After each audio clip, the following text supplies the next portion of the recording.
So this is the Book of Yoga, Book 7, Canto 5, The Finding of the Soul. And when it refers to she, this she is Savitri.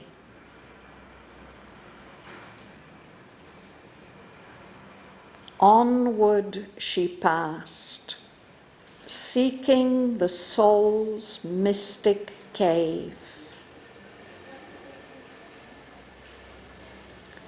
At first, she stepped into a night of God. The light was quenched that helps the laboring world, the power that struggles and stumbles in our life. The inefficient mind gave up its thoughts, the striving heart its unavailing hopes. All knowledge failed, and the ideas forms, and wisdom screened in awe her lowly head, feeling a truth too great for thought or speech, formless, ineffable, forever the same. An innocent and holy ignorance, adored like one who worships formless God, the unseen light she could not claim nor own.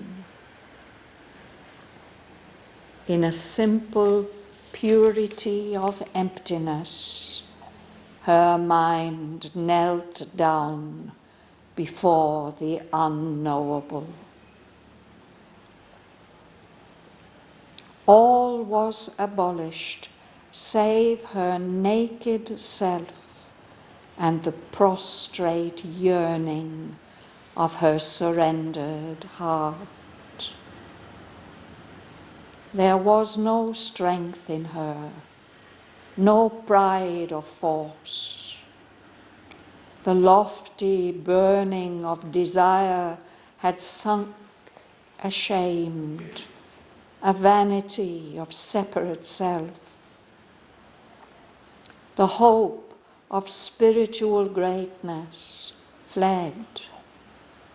Salvation she asked not, nor a heavenly crown. Humility seemed now too proud a state. Herself was nothing. God alone was all. Yet God she knew not, but only knew he was. A sacred darkness brooded now within. The world was a deep darkness, great and nude. This void held more than all the teeming worlds. This blank felt more than all that time has borne. This dark knew dumbly, immensely, the unknown. But all was formless, voiceless, infinite. As might a shadow walk in a shadowy scene, a small naught passing through a mightier naught.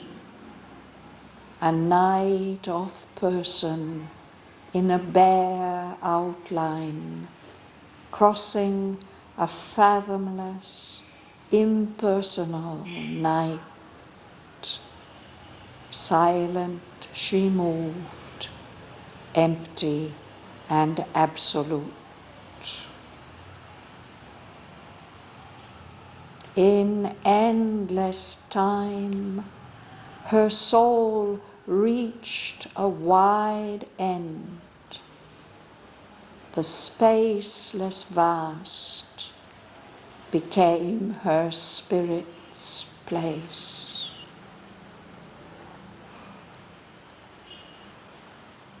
At last, a change approached. The emptiness broke. A wave rippled within. The world had stirred. Once more, her inner self became her space. There was felt a blissful nearness to the goal.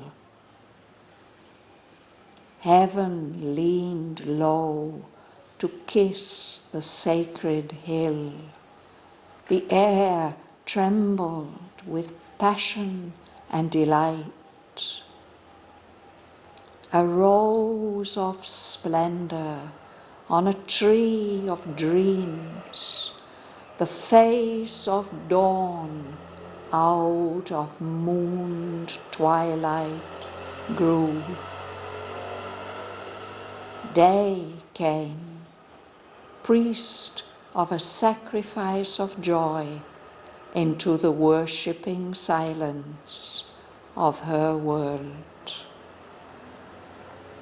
He carried immortal luster as his robe, trailed heaven like a purple scarf, and wore as his vermilion caste mark a red sun.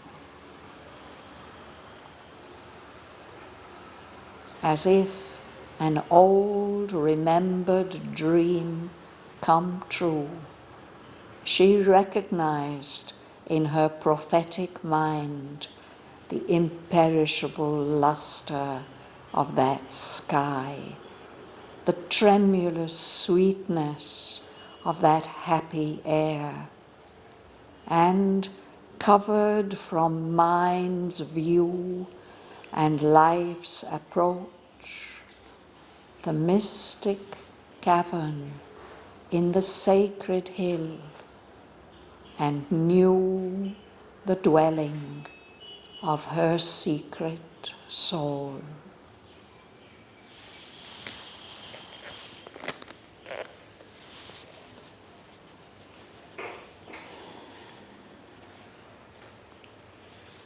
Which way are we going? Onward she passed seeking the soul's mystic cave. At first she stepped into a night of God. The light was quenched that helps the laboring world, the power that struggles and stumbles in our life. This inefficient mind gave up its thoughts. The struggling Striving. The striving heart, its unavailing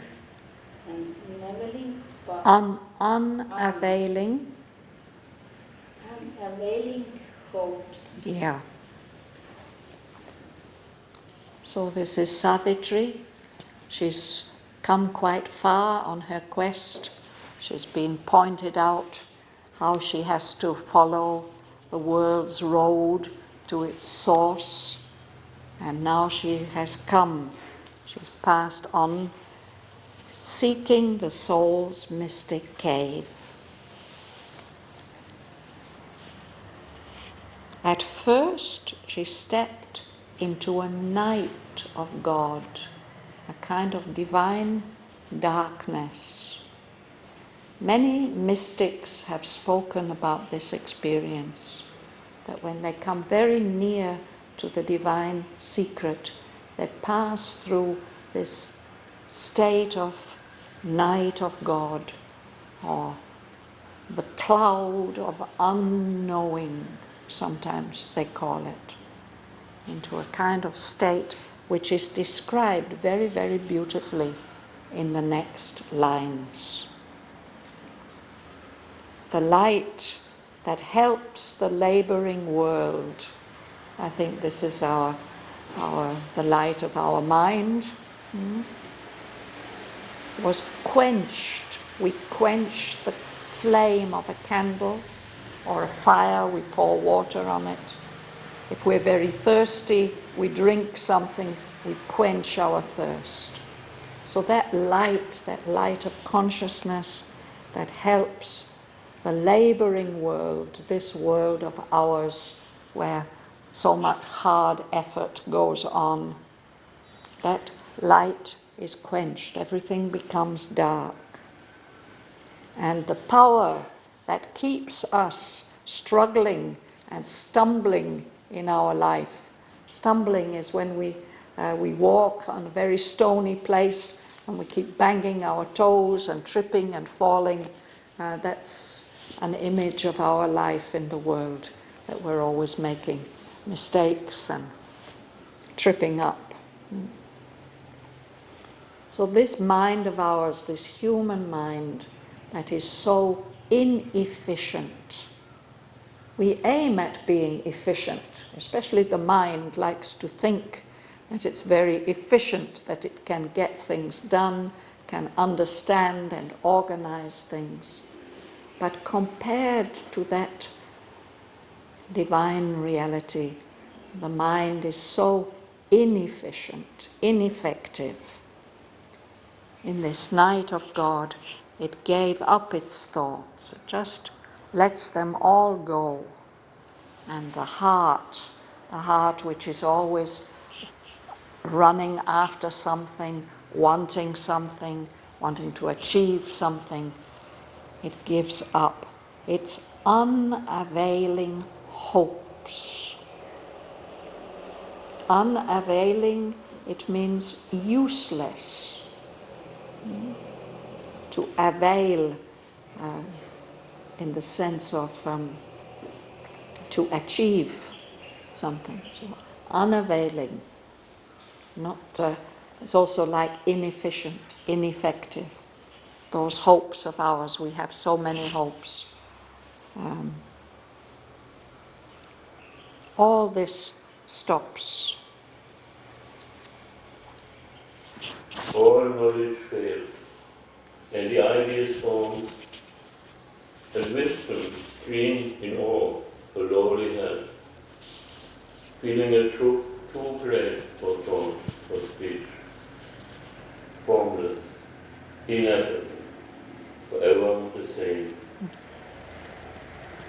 So whatever one thought, one knew, all this fails, becomes meaningless.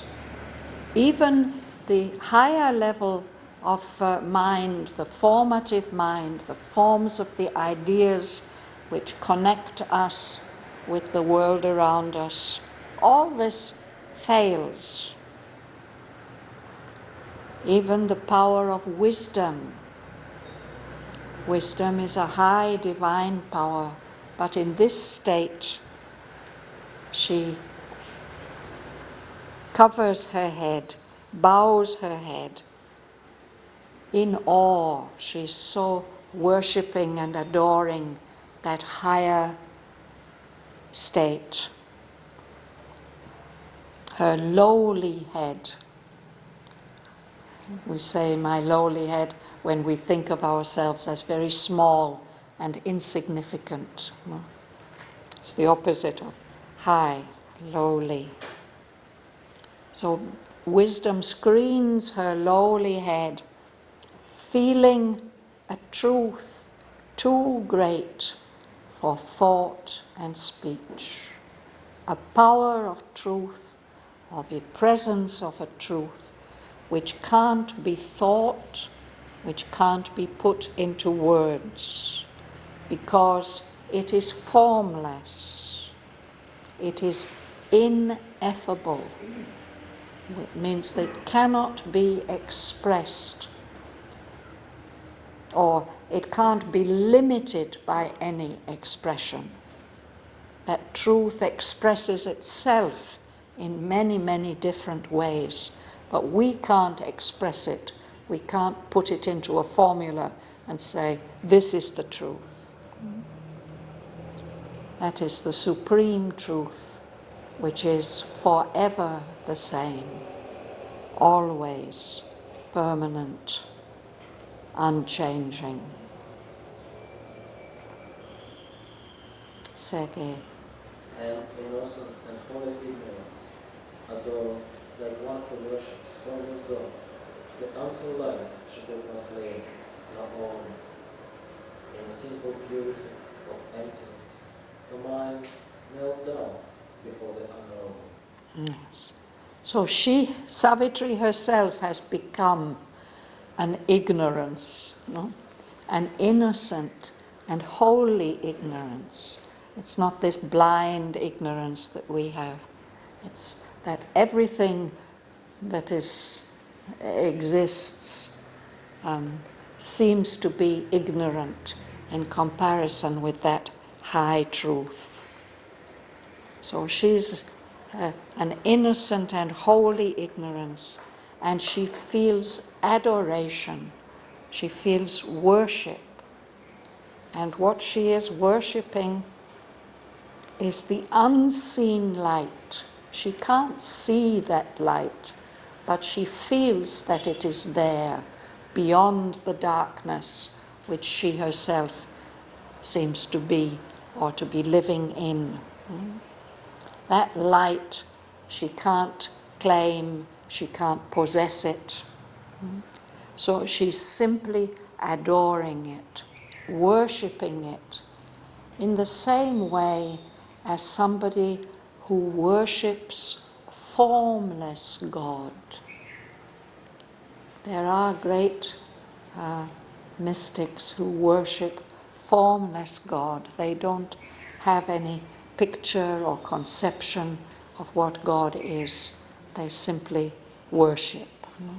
So she is in a state like that. So I haven't explained those two lines, but I think it's clear, no? She's become empty, and so she's become pure and simple, and her mind just bows down before that unknowable, what can't be grasped by the mind. Yes, sorry, go on. All was abolished, save the naked self, and the prostrate yearning of a surrendered heart. There was no strength in her, no pride of force. The lofty burning of desire had sunk, passion, the vanity of separate self. The hope of spiritual greatness fled. Salvation she asked not, nor really found. Humility seemed now too proud to stay. Yes, thank you. Everything seems to have been abolished. She's not aware of anything except her naked self. Just she exists. She's in a state of pure existence. And this feeling of her heart, the yearning.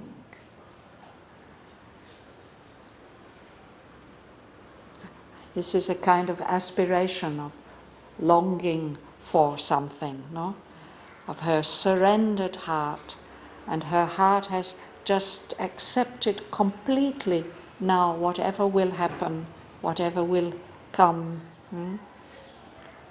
It's like somebody who prostrates himself before the deity or the guru.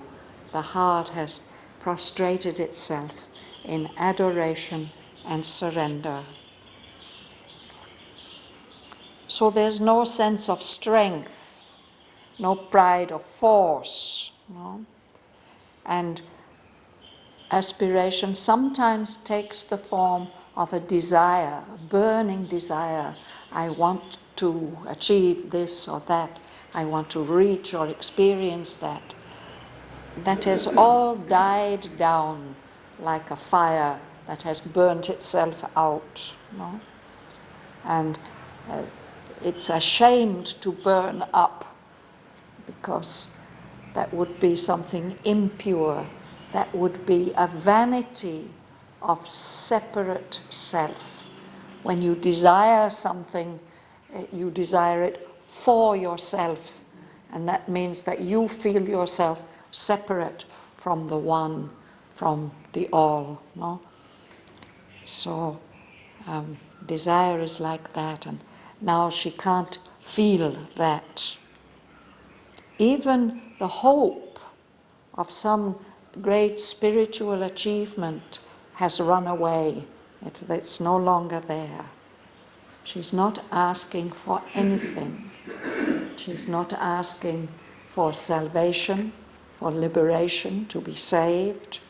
She's not asking for any heavenly crown, any kind of reward on the higher levels of consciousness. Even humility. Humility is the state of feeling very humble. But even humility seems too proud. Pride is the opposite of humility, no? But it's as if she wants to be more humble. Yeah. Humble pride, yes. Or proud humility can also happen. No? Yes. I'm nothing. Yeah. I'm the least. Mother had to scold people sometimes for this attitude. Yeah. Vanity means exact meaning. Vanity has two sides to the meaning.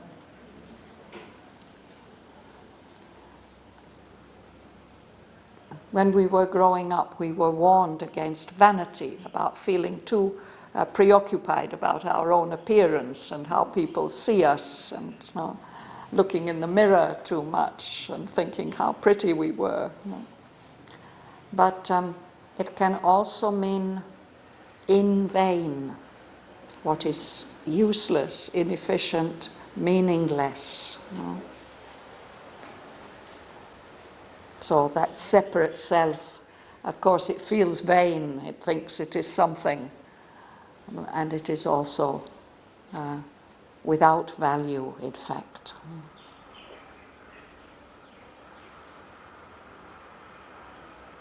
Who's at the back there? Lela. Herself was nothing. God alone was all. Yet God she knew not, but only knew he was. A secret darkness brooded now within. The world was a deep darkness, great and huge. Continue. This void held more than all the teeming world. This blank felt more than all that time has borne. This dark knew dumbly, immensely, the unknown. Thank you.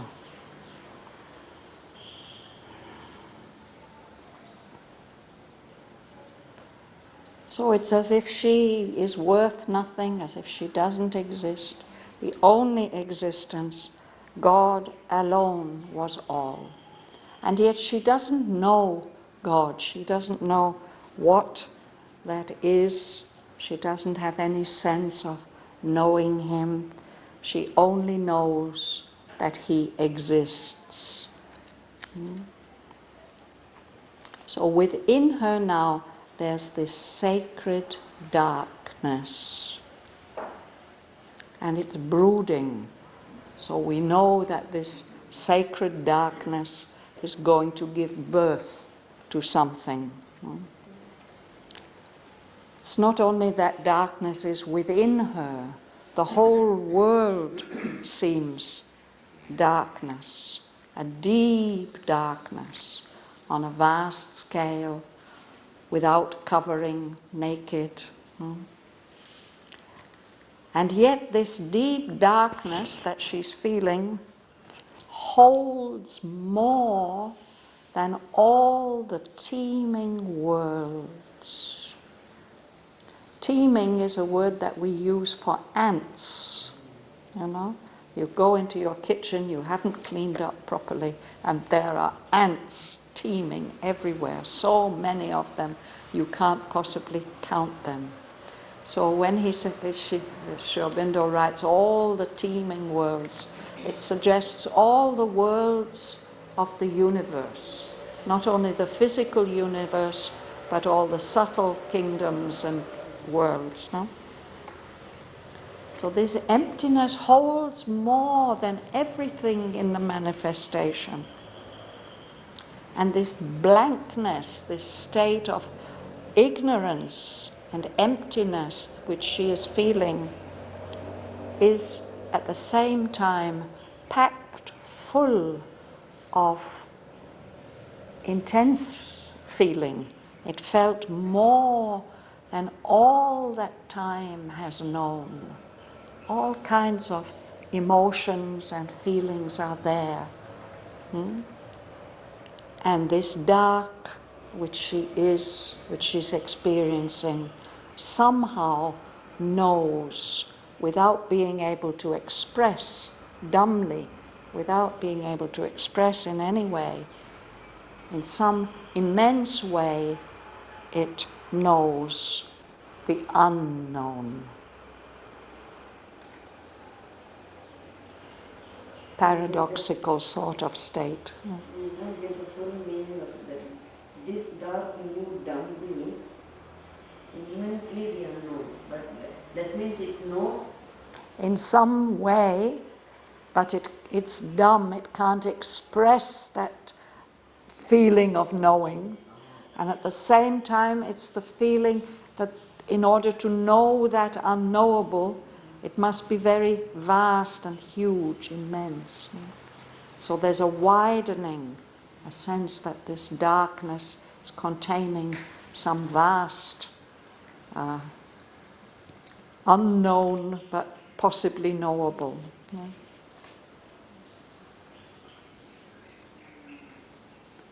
Sri Aurobindo is using words to try to convey to our minds and hearts, our imagination and our feeling, things that can't really be put into words, that are ineffable, a very special state. But he's suggesting something of it to us. Joel. But all was formless, voiceless, infinite, as might a shadow walk in a shadowy scene, a small knot passing through a mightier knot, a night of person in a bare outline, crossing a fathomless, impersonal night. Silent, she moved, empty and absolute. So that all that which she's feeling,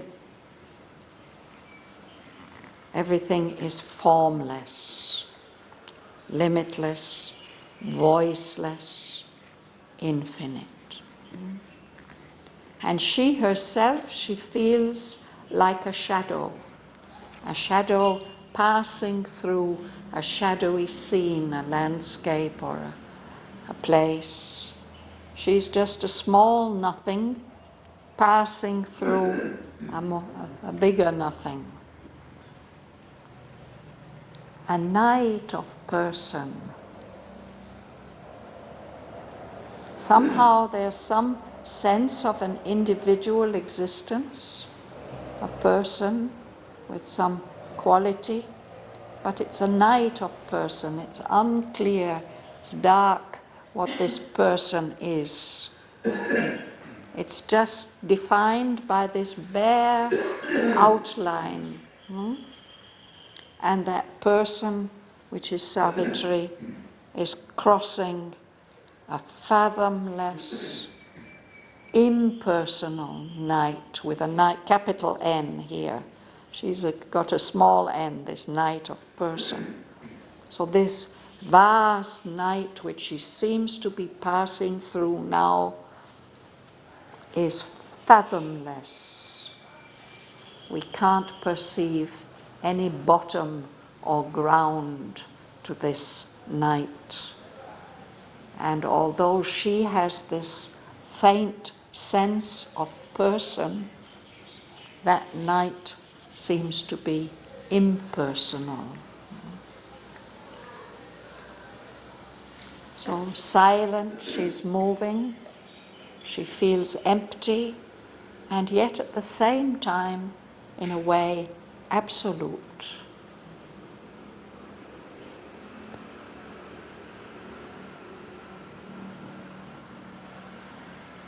It's a kind of ultimate state that she's reached. Can this be compared with Ashwapati's finding of the unknowable where he reaches? Yes, I think we can compare it with that, yes.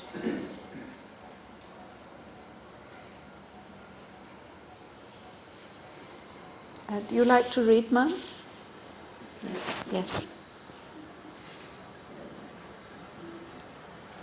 In endless time, her soul reached the wide end.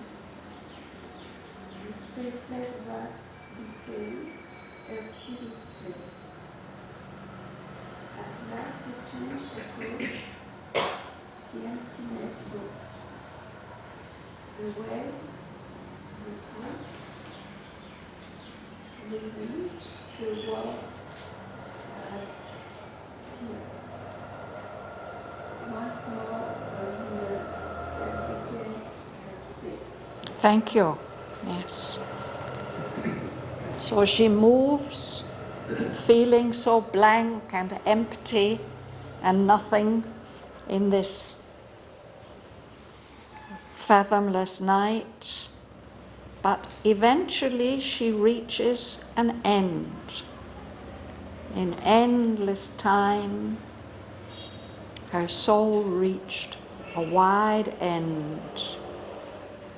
And then she herself feels that her spirit is filling this spaceless vast, this great openness. And into that state, a change comes. Sometimes when this change comes, Aurobindo speaks of it as a wave, as if being in a desert or an open beach, and then a wave comes. It's bringing something different and new. No? So a change approached, the emptiness broke, and a wave rippled within. So this world, this emptiness and blankness, the world had stirred, and she comes back to a sense of her own inner self. Once more, her inner self became her space. She's not diffused in that vastness anymore.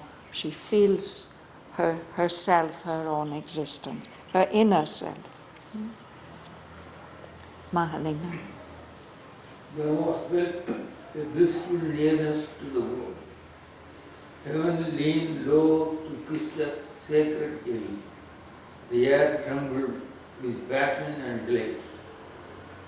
The rose of splendor on a tree of dreams. The face of dawn out of moon twilight grew. Thank you. So when she comes back to herself like that, she feels blissful. She feels that she's very near to finding what she's looking for, feeling a nearness to the goal.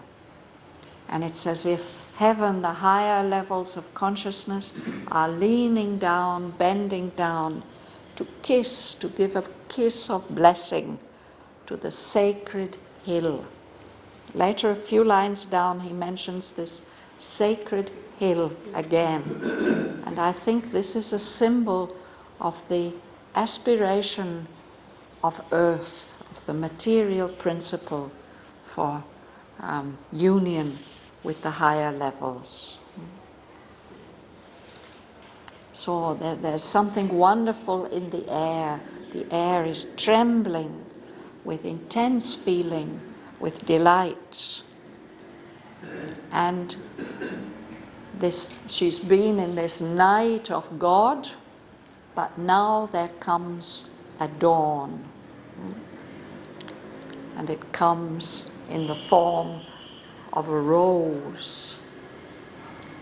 The glorious colors of the dawn are like the glorious colors of a beautiful rose. A rose blossoming on a tree of dreams. More beautiful rose than we can possibly dream here to grow in a pot or on a bush. This is the face of dawn growing out of mooned twilight. There can be this time before the dawn when there's a crescent moon and it gives some light. And the next stage is that the day came. Would you like to read, sir? Day came, praise and sacrifice of joy. Into the worshipping silence of our world, he carried immortal luster as his whole, trailed heaven like a purple scarf and wore, as his vermilion cast marked a red sun. Thank you. So now, after the dawn, of course, the day will come, full light. And the day comes like a priest. He's going to be leading an offering, a sacrifice. And this is a very joyful sacrifice. He's coming into this worshipping silence of Savitri's world. And Sri Aurobindo describes this figure of day, this day with a capital D. He's wearing a robe of immortal luster, immortal light. And the sky above is like his purple scarf. I don't know, I think the Vaishnava priests, sometimes they wear these very colorful robes, intense red and a purple scarf. And he's wearing, like a priest will have his caste mark on his forehead. Here is the sun, vermilion, that red sun, when it's rising up through mist here on the forehead. Alice. As if an old remembered dream come true, she recognized in her prophetic mind the imperishable luster of that sky, the tremulous sweetness of that happy air, and covered from mind's view and life's approach, the mystic cavern in the sacred hill, and she knew the dwelling of her secret soul. Yes, thank you. So this is another thing which those who've discovered their souls, they often speak of, that feeling of recognition and remembering, oh yes, this, how could I forget this? No? So it's as if an old remembered dream come true. She recognized in her mind, she's looking forward now, prophetic mind, that the immortal luster of that sky that the day has just revealed, no? And that tremulous sweetness of that happy air. It said the air trembled, no? And she recognizes the entrance to the cave in the hill, the mystic cavern in the sacred hill. So perhaps this is the hill that is rising up from earth towards the highest consciousness.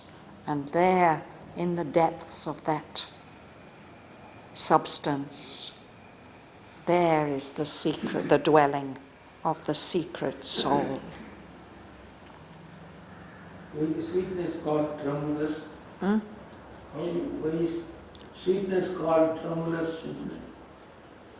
It's like a little breeze moving the flowers or the grasses. There's something so sweet about that, no? And here he said the air trembled with passion and delight. So there's some quivering of intense feeling in it. Passive. Yeah. Not inert, not passive. There's something vibrating, yes. Ma'am, would you like to read at the back? Would you like to read? Okay. As if in some illusion of cold depth, should last retreat from profaning heart, as if in a rock's temple solitude high, God's refuge from an ignorant worshipping world. It may return even from life's innocence, receding from the entangled past design. Thank you. So that mystic cavern, which is the dwelling of her secret soul, she feels it as if it's in a deep, very deep, hidden place, which is Elysian, heavenly, celestial. And Aurobindo says this is like the last retreat of truth, if truth is hiding from the world. Well, truth's last retreat from thought's profaning touch. Truth is withdrawing itself, hiding itself from our mind's wish to touch it and grasp it and hold it, which of course will spoil it. To profane something, it means to touch something disrespectfully, something sacred, and then that sacredness is spoiled by that touch. Yes. So the truth is receding from the grasp of mind. And then he gives another image. It says, like, if it is hidden in the depths of a rock temple, in the loneliness of a rock temple that's hidden, cut deep into the hill, in which the sanctum is God's refuge from an ignorant worshipping world, as if God is hiding from all those people who want to worship him and call him. So that mystic cavern, which is the dwelling of the soul, lays withdrawn, deep, hidden, even from life's inner sense. Perhaps when we try to feel our soul deep in the heart center, that's what we do. We try with the heart's inner sense to feel where it is. But it's beyond even that. The life can't feel it.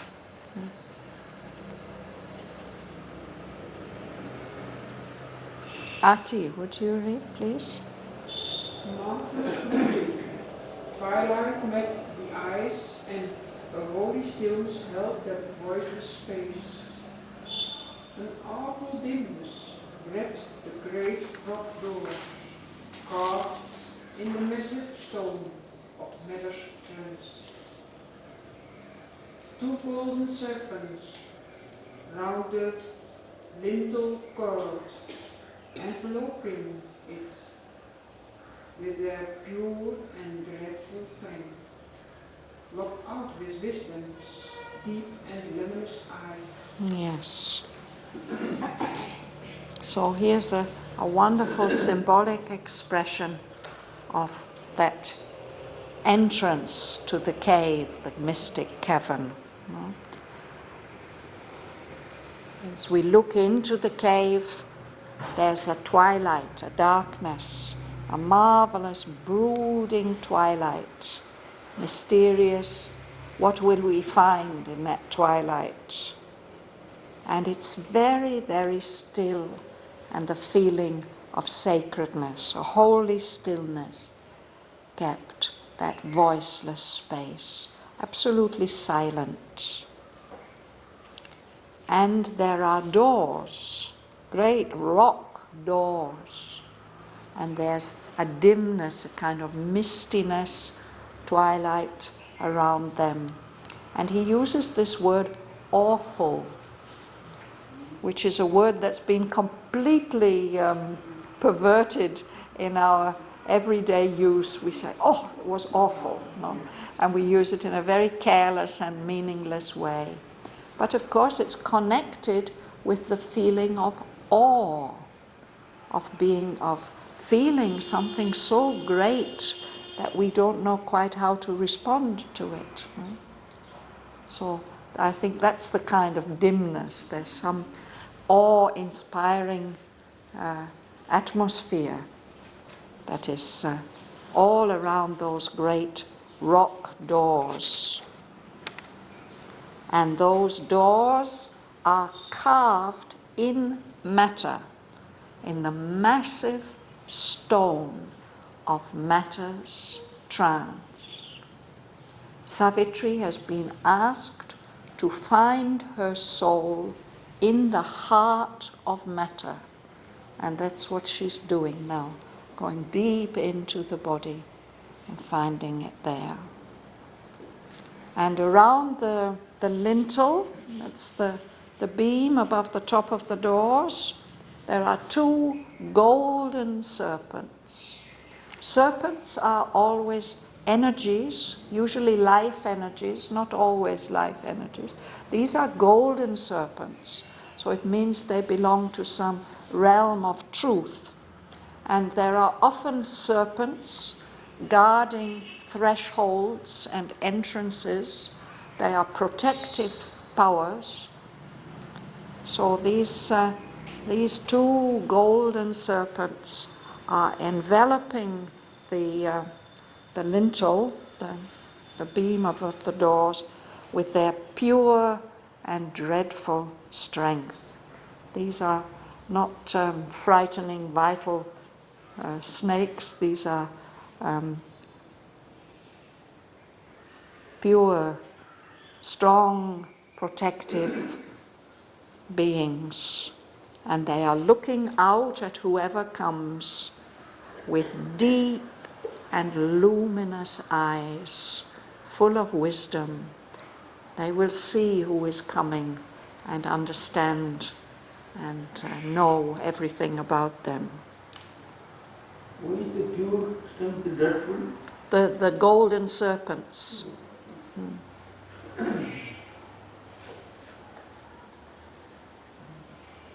Bevel. And eagle covered it with the white golden wings, flames self-lost in a while. Reverie. Those clothed, bravely using cornices like sculptured clusters of white roseate. Yes. So these are symbolic appearances. No? An eagle is the strongest bird. It can soar very, very high. It's even said its power of vision is so pure it can look at the sun without being blinded. No? So this eagle is protecting it also, covering the doorway with wide covering wings. And all around in the rocks there are doves. Doves are always the symbol of peace. These are white doves, and they look almost like flames of self-lost, immobile reverie, as if they are meditating, these doves there, crowding those cornices, the rock around the door, as if they are statues.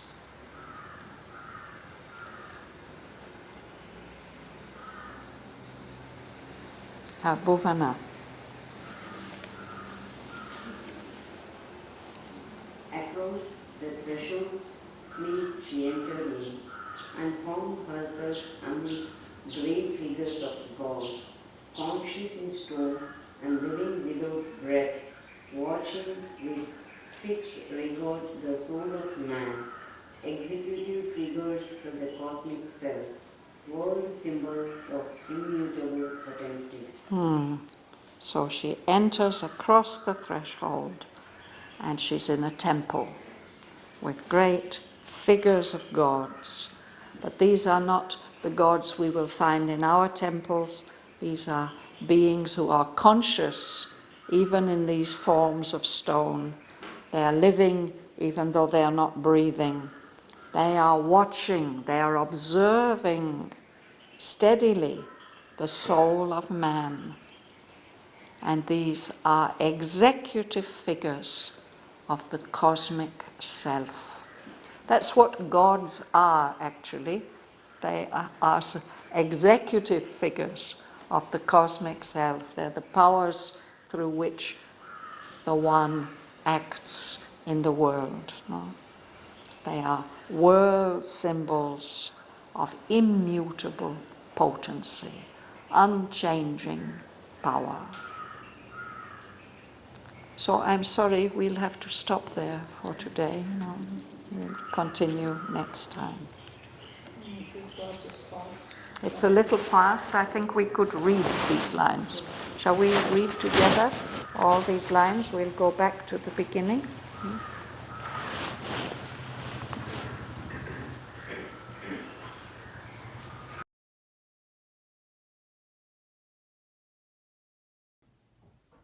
Onward she passed, seeking the soul's mystic cave.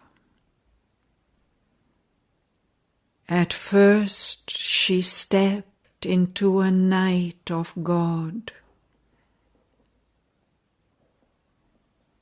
The light was quenched that helps the laboring world. The power that struggles and stumbles in our life. This inefficient mind gave up its thoughts, the striving heart its unavailing hopes.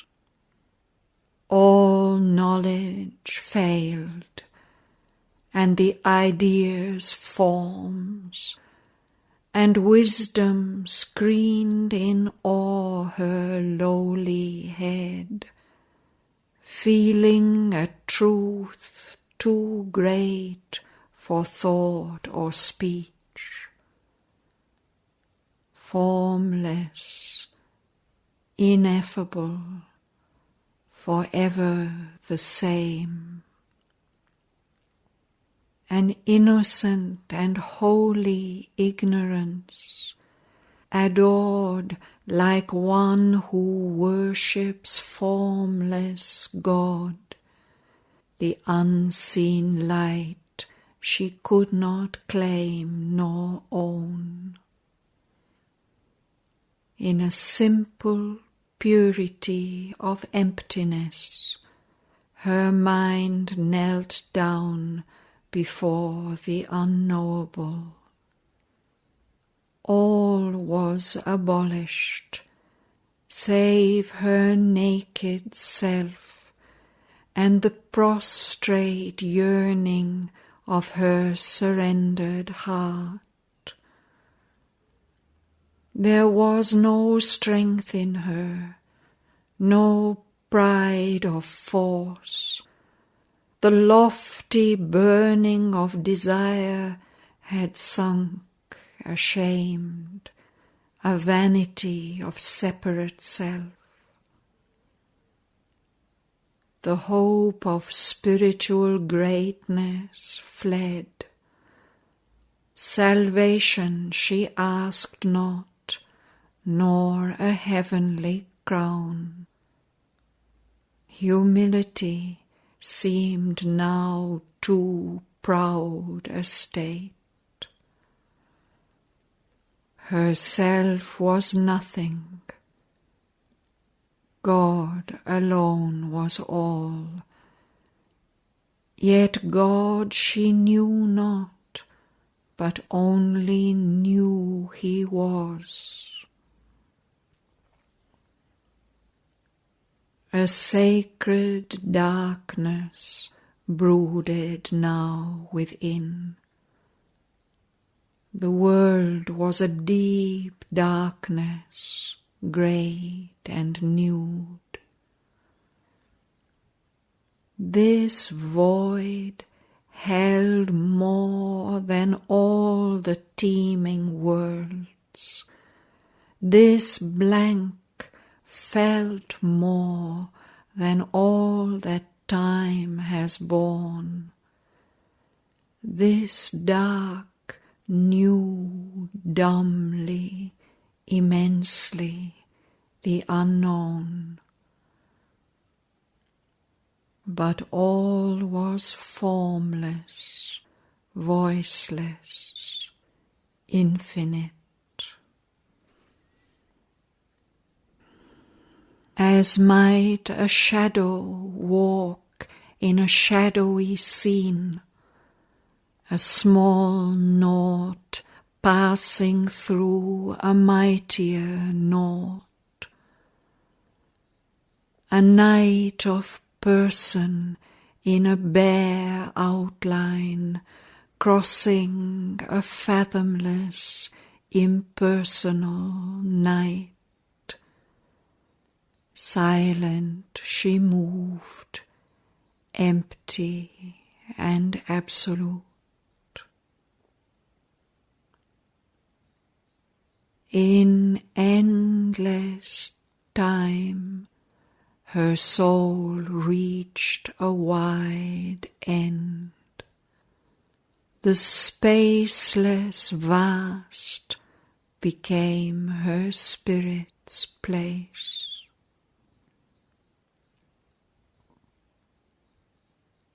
At last, a change approached. The emptiness broke. A wave rippled within. The world had stirred. Once more her inner self became her space. There was felt a blissful nearness to the goal.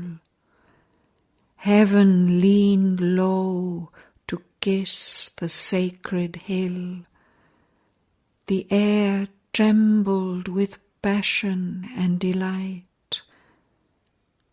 A rose of splendor on a tree of dreams. The face of dawn out of mooned twilight grew. Day came, priest of a sacrifice of joy, into the worshipping silence of her world.